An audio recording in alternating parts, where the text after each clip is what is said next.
بسم الله الرحمن الرحيم الحمد لله وصلى الله على نبينا محمد وآله وصحبه وسلم تسليما كثيرا على الله تنتظر سبحانه وتعالى كسلك إلى محمد صلى الله عليه وسلم وقولان بعد مسلم والكنتنا ما بدأ تولا أني كنتنا أني بتموتما فنانتم بكنتنا بجيلا بدوala faltalla subhanahu wa ta'ala se mantaɓe onke ɓe o kola kaño kono to diya muslimolo kaño yamare kaño fatandi omo kuulete me yalon ko alala yamar lolem andum wala mo feŋote ala subhanahu wa ta'ala muhammad lamen sallallahu alayhi wa sallam sambe lamen o ay ala mantoɗo ay jamum men alfano kono ay to diyala wala mo ñindi ko kaño yamare kaño fatandi na tankoɗen no sutoroɗo fanan ɓe jee kaño yamare kaño tankandi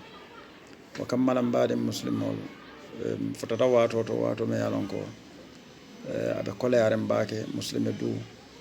aɓe koleyaren mbake muslime du fanan ɓe koleyaren mbaɗan tol fanan nañim tundolu fanan ɓe koleyaren même west africa tundoti fanan ɓe koleyaren mbaɗa ɓajere kon tol fanan nañum banko kam même mo gambiyati o fanan ɓe koleyaren mbake tumo men molula mirol tate ka lipa ñoola molula mirol kay ka suusa ñoola andon ila mirol ni suusata ñoola ibo kana sabarño ñooye politique o to len ban moya to len ban dino to len ban omo kuulete me yalon ko asemo kijo fara bake tumo men kuolu tata foy futata woto waw hadamadiya walem ka kuubula ñooye ka kuutu ñooye ka ñoo hakkille mayandi ka ñoo fatande ka ñoo yamare ka ñoo londe sila kendo kan ba natambita o noola fa fotata ñento ke sawo bo ñooto ka ñoo bayindi ka ñoo ŋayɓe ka ñoola ŋayɓolu sata ka bula ñoola ka kuma jawo fo man sila ɓa jara ko o tumando birum fotata woto doron nin muslime ala landiro beele a koodi ñoola birin na dino karolen ban birin na moya karolen ban birin na politiko karolen ban ɓawontol mo dina mollete natake muslimol fananti na muslimeya en fatandi le ñimma pour nga molla horma fanol ma nge yelol ma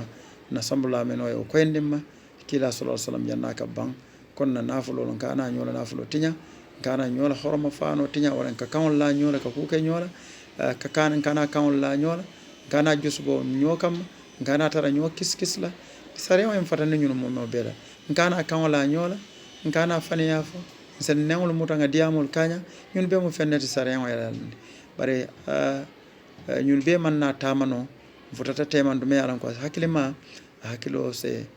ciao ase kijo se fara in kammala kam menje ma ñalto na silol kan na télévision to na radio to na bendulalo mo be tarte fambulu mo man silano ala subhanahu wa ta'ala men siyata mol kono e saje mo ka fen fo adiyata e nyamen abuke mira ko fo soma o ba baramala kabro kono ban fata baramala fo fen abe wakil no la sata ala nyaata ban fata sata la abuke mira wala ataka sata doron ka fanni yo sewandi ranka molu ni yo sewandi nin ko lo futata to mo sangarata nyanta nyoma ko folo lafta nyo hakilo bulana men wala nanyin kuma kawlo men kefo lenga hakilo tutu ngawi hakkilo tule to menna wala mfangala kuode amanke mola kuode mfangala kuode kila fa sallallahu alaihi wasallam akoni men lata alala anin alkiyama lum yakayro fo rede man kana yu'minu billahi wal yawmil akhir falyaqul khairan aw liyasmut woteta mbadengol ni kayro fa betela nafaale la kabro kono de anila saya wato anni be lola ala nyata dum ni koro betela torala e yamirel ko ka molle tora bara betele torala abere kabro nyankandila abere saya koleyande ni lota ala nyato dum men ne be nyin kala nyin kalemola e sofol be kumala wolu ngai sike ni misati oto kane fan se wonde kumola memman beteya kane fan se wonde kumola me alongo projet mo kontane damma e samo la mondi amanyana jarala la politiko to amanyana jarala la dino to amanjara dala ini mo tema moyato amanjarala oto ning at momenta kende ma fola du karete mari yedey ite mbade muslimol ka faneya fo kule meya ɗon ka jawyata faneyama beteya mbade muslimol faneyama beteya alinga hakkiloto pour ka kumolu fo kumo men man beteya ite fon be kumo men fuleni ala tema e fon yalon ka man saha e ba fala molo kumo to e fon yalon ka man saha e ba fala moma e fon yalon ko yeni ala tema man saha e ba fala politique koto e fon yalon ka man saha e be kan warla e be odiol de la ka lon ko e be men fala man saha aman koyma muslimo man nyanna o mara même man koyma e man nyanna o fala e ko kila ko ngafatama kila e mol fatande fe mem abe wol kono qila wa qal wala ko wa kathratu kalam anin diamusia kila e mol fatande amala de kila e mol fatande ko ngamira aya fo dinkirato ko ngamira wala mo kajabe fanyare bidu mole ko lo kam mo jamaade ñi worship to molbe ñoo nen ibe mol ba nen ibe mol fa nen ibe bulel family ibe wulu ñaalu satala ibe kawlo lela men keta ani men manke iba mirele fanwe ibe mol tolu fola dinoto ani moyato wala men manke daji koti men betata amantentu o talen sen hakilo tuji kira sallallahu alaihi wasallam aisha ko kira sallallahu alaihi wasallam daji kateje me alon ko aya kon aka jutu wala men tambita ka faniyafu ما كان خلق أبغض إلى رسول الله صلى الله عليه وسلم من الكذب وتمسلمون ساهكلو تفنيا فوت بعد أن هكلو تفنيا فوت politikoto nga hakilo to fania foto moyato nga hakilo to foya foto hani adoto sako dino kuoto ale nga hakilo to fania foto kila fa sallallahu alaihi wasallam ko nafiko la taman sero ko sabalam abe wol ko ne ida hadatha kadhaba nae kumata wata se fania fo modole fan dalindi jim fania fo la ba audio de dala 24 hours moytara audio de dala amam menje aba moyla aya fan kiko ate o tonya jele aketa nyaalal aya deda aya fo aya janjandi fo non molbe feŋol fol iba fola politicien iba fola adamol iba fola dina mol ma mol ba fola nyoma family be tinyala badi yal be tinyala mune jarata la fe man jarata badi wal nga hakiloto ala nga hakiloto kila ala dala alquran ko ala ko mol men kala fi tinyaro ni nyew anin kurya janjan society kono ala ko yankankato beede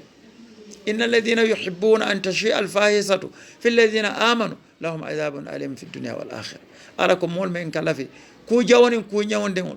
tapale akol nin ku kurungol ka kangol la mol la ka ku jawlu janjandi daji ko le tinya fitnol e boy banko kan ay janjan kabilol kono ay janjan molu tema mol men kala fi way janjan mol kono men yalan ko limani ya mol le muslimolem ala ko wol yankankato be dunya jang ani lakira ise hakiloto dina ko jarta ko men bara man jara faniya o fola dina ko jarta moy fenbela bat dina ko man jara moy faniyala dino la may moya mar faniyala sako dina ko se jare faniyala dina mo jarta ko bela bara man jara moy faniyala hani dina mola ko man jare faniyala alama moya mar faniyala la dino to amam moya mar ye faniya fo pour yala dino fa sala amam moya mar faniala moyato amam moya mar faniala kuto wotale nga fania folu tuje ali nga kan la nyolo tuje nga kumol fameni yalan ko tilent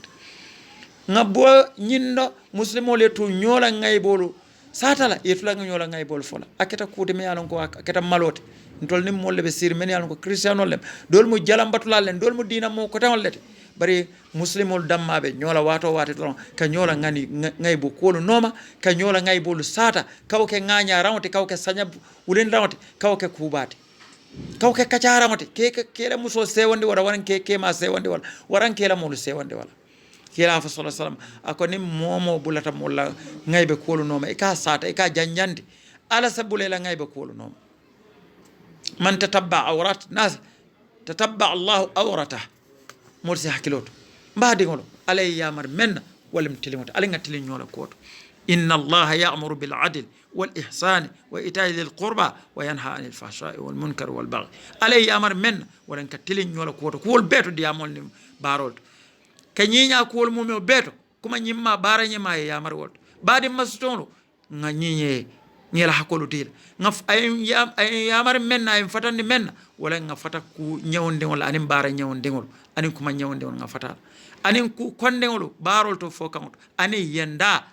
barolti fo kan ala yamara woto wata lenga wota alama ala ndema alama ala kendema zen hakiloto na bankoto nga hakiloto na dinoto nga hakiloto na moyato ngana mfawla bulota anin newlo ngana kordal tay ngana banko tay ngana moya tinya soma ndimolen bina nyim banko la kan na dino be to mala banko la kan alama ala ndema wa sallallahu ala nabina muhammad wa sallam